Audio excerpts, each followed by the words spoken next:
pushing HR, education, and getting involved. I think those are 3 areas. So when I talk about hiring in HR, it includes pushing HR to ensure that they bring diverse candidates if I'm hiring someone. There have been times where I've been seeing only one type of candidate, and I've gone to them and I said, please bring me diversity. If I see one more candidate like this, I want a diverse pool. In terms of education, I think recently, right, there's been such an awakening of, let's say, the world about inclusion, diversity, racial injustice. So we've started some very open discussions about that. I think the last thing would be getting involved, right? There are opportunities within our company. Most recently, there's some initiatives around, hiring, attracting, retaining, and I've gotten involved in one of those tracks to help diversify our workforce. So I'd say I've been head on, and I think also our company has been very open. Cisco's been very open about how we are taking this on and approaching it very directly and openly. I believe that the focus on diversity inclusion, similar to what Debbie is saying, has been a real journey that we have been on over the last couple of years. Really, when it comes down to it, I believe that operating in that space is a lifestyle approach. It's not just something that one does in the confines of one's role or one's work environment. I believe that it has to be something that becomes core and central to who you are. And so really, I started with myself, and along the similar lines of education, making sure that I was aware of the various injustices that were taking place, understanding what some of the vocabulary was, what unconscious bias meant, what micro inequities meant, etc., and just equipping myself to be able to have these conversations and to start to create a culture of belonging that equipped others to be able to have the conversations as well. I think these conversations can be hard initially, because they're not ones that we have had in the past. And so trying to normalize them and make them easier to enter into is incredibly important. I also seek out and surround myself with leaders who I believe are empathetic. So these are still diverse leaders. They come from different backgrounds, different experiences, and all of these things lead to us being a more innovative team. But they're empathetic leaders. They care enough to understand, to ask the questions, to know about a person's background, and then to connect social events that are happening within the world with what an employee may be experiencing, so that we are directly connected and we're having, open and honest discussions about what's happening and how that might affect us from a work perspective. I started working on the international group for Latin America, which I got a little bit more exposed of what Citi was in the rest of the world, and that transition is happening right now in Mexico. And then I moved to Brazil, which is, I will say, much more advanced in terms of equality and inclusion. The government in Brazil has done a lot of work on that regard, across the board, on the private sector and also on the government entities, giving incentives to companies. So you see that being embraced at all levels of the organizations. Brazil is also a very diverse country and has some historic background, just like the US, because what we're seeing now with George Floyd and Breonna Taylor is not something US specific. It's a global issue. It's a reflection of something that's happening across the world. We saw the protests all over the place. That's because things are happening just as well in different countries. So what I saw in Brazil, I was very pleased to see a very diverse team working in background, a very open culture in all aspects, in terms of gender equality, in terms of LGBT rights, in terms of people with disabilities being able to work. I have never seen so many people on the same floor across, like you will see people with disabilities being working hand to hand with the rest of the team, just like without any differences. So that was something that was particular for Brazil, which was impressive. And now moving into the US, I think in terms of diversity, our organization is more broad versus other US organizations because of the international background.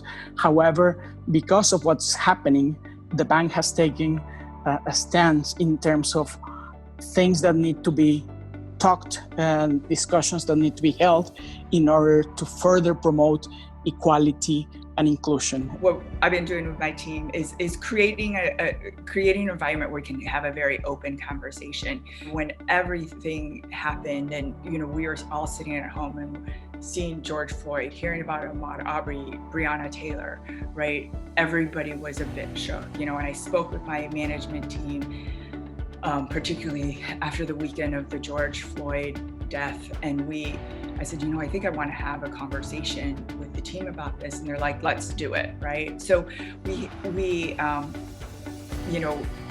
had set aside some time. I sent an email, said, let's have this discussion. Let's have a very open discussion. Let's trust each other, understand that not everybody has the right language, we may use the wrong words, and just created that space. The people who would probably get asked the most questions, I said, it's not your job to educate us. So I said, what role do you want to play in this? And are you okay answering some questions that may come to you? And they were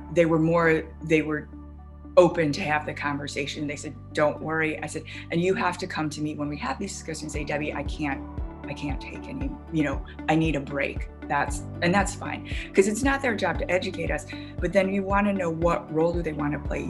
Some want a very, very active role, and some want to, I'll answer questions. But a lot of people are very drained and very emotionally drained by the situation. So I think that was the one thing, creating the space. And I think also you have to know your audience. I mentioned before, right? Some people, are not from the US, grew up in countries that are very homogeneous, right? So I think it was really important to give them a little bit of background, understand that some people, what their baseline is, right? And educate, and in my own case, re-educate myself too, right? Me understand where all these social injustices, how they developed within our society. Also understanding, knowing your audience, not knowing that right now, while we're in COVID, some people don't have mind space, and you have to kind of give them that breather and realize that everyone's dealing with a lot, right? And some people may be more engaged on it, some people may not, and that's okay. To Debbie's point, we have had heavy hearts lately, and it's been a really difficult time for individuals who have experienced these traumas in their family and their family history. And then they watch the news cycle and then have to then re-experience these traumas, and they also me as well, we walk into these discussions thinking about our families and how to keep our loved ones protected from these same injustices. And so it was important to recognize that individuals across the workspace we're dealing with a lot of stress. We've also started to train leaders across our organization and HR recruiters on the importance of unconscious biases things that may skew our judgment when we're making people decisions, so that we could recognize them and train ourselves to avoid them as we're working towards bringing more candidates into the workplace, or making decisions about who's being promoted and how we're supporting individuals across the organization. And then we brought in some speakers from outside. I remember last July, we had a New York law school professor come in, and he talked to us about covering. And covering just means someone who comes into the workplace and they decide to play down their differences so that they seem more mainstream. And when that happens, you know, the inability to be authentic within your standard work environment can cause the entire business, the entire firm, to lose out on those thoughts and those innovations that aren't being voiced because people are afraid to really just speak up and be themselves. So just those type of training sessions have been really helpful. It's helped us to start to really dig in and understand where we can make a difference, and really be more aggressive in our focus. I think there's been a lot of discussion about gender, right? And we have seen improvement there. But I think that, you know, within many organizations, you see the gender diversity up to a certain level, and then it can fall off after that. What I am seeing right now is a higher level of engagement. Open that conversation, challenge each other's ideas, and come out with the best results, which in turn lead to overall better company results. I have been working with the US team for many years, and I've seen a change in terms of higher respect and tolerance, and people listening to people from, like, an accent no longer makes a difference. So having a different accent doesn't give you any less credibility whatsoever. So I think that's something that has evolved over the past years. And more recently now, the organization is aware of what's happening and taking the actions to change those things. One of my favorite studies, and there are so many out there, Debbie, I fully agree with you. One of my favorite ones is the one that came out from the Boston Consulting Group back in 2018. And they surveyed somewhere around 1,700 different global public companies. And what they found is that companies with above average, ethnic and gender diversity within their top leadership, meaning at the very senior levels, were able to report higher revenues associated with innovation, 19% higher revenues associated with innovation. And that speaks to me, because I think that tells you, really clearly that you do need to represent the client base that you're supporting. And in doing so within your leadership team, you're thinking about it from different angles. You're allowing the breadth of experiences to come to the table. And as you said, Debbie, get us out of groupthink and put us in a place where we're being more creative. Even getting past the innovative revenue. I know McKinsey had a study as well, which took into account, companies with, more women, more diversity within their top quartile of leaders, were able to bring better returns than what you would nationally see as the industry average. So there are so many different ways that we can point to the benefits of moving in this direction.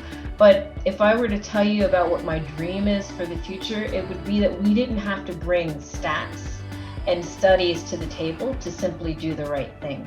It would be that we all value each other for our experiences, for the talent that we bring, for the exposure and the skills that we bring to the table. And we look for individuals to complement us in ways that we may not have those same experiences or skills. One that really has been great within my organization, within the function that I support, again, it's onboarding for all of our treasury and trade solutions at Citi, is bringing in individuals from other regions of the world who have different experiences with potentially doing the same function, but just doing it differently against different client bases.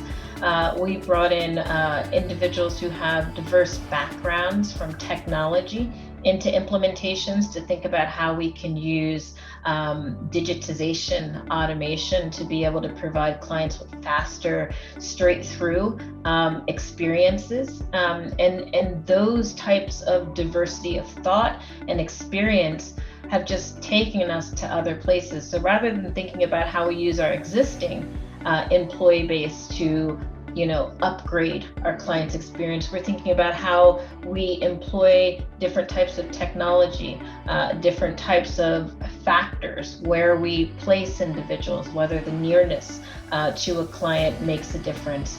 And that is where we see really tremendous jumps in strides in the way that clients perceive and experience the services that we provide to them. It's not like, how some initiatives get tapped on the shoulder and say, hey, you're our representative from our group in this initiative. It's not like that. It's more about, do you have a passion around this? And here are the different places you can get involved and the different levels of engagement you can have.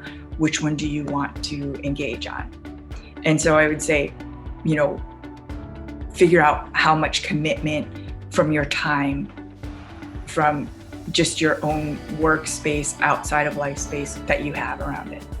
One of the things that the executive leadership team at Citi has done is, while we do have these grassroots affinity networks, and they've been in place for many, many years, some of them, older than 20 years, each member of the leadership team has gotten involved in some way in an affinity network that speaks to them. And initially getting involved may mean listening, quietly listening, learning, educating oneself, etc. And then, it levels up from there. You start to have a responsibility to take what you've learned back into the firm and work against any of the gaps or issues that are expressed in that affinity network and need to be addressed. So definitely direct sponsorship feels like a wonderful way to be able to really start to, get involved. Secondly, I think it's important to take a really hard look in the mirror. So, look at what your representation looks like at all levels within the organization, not just on average. Take a look and see what, pay looks like. Is it equal as it needs to be?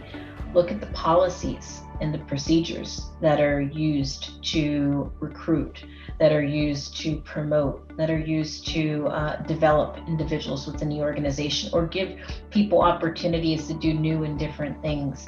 And make sure that those policies and procedures have a robustness behind them so that everyone is getting an equal opportunity to some of these advantages.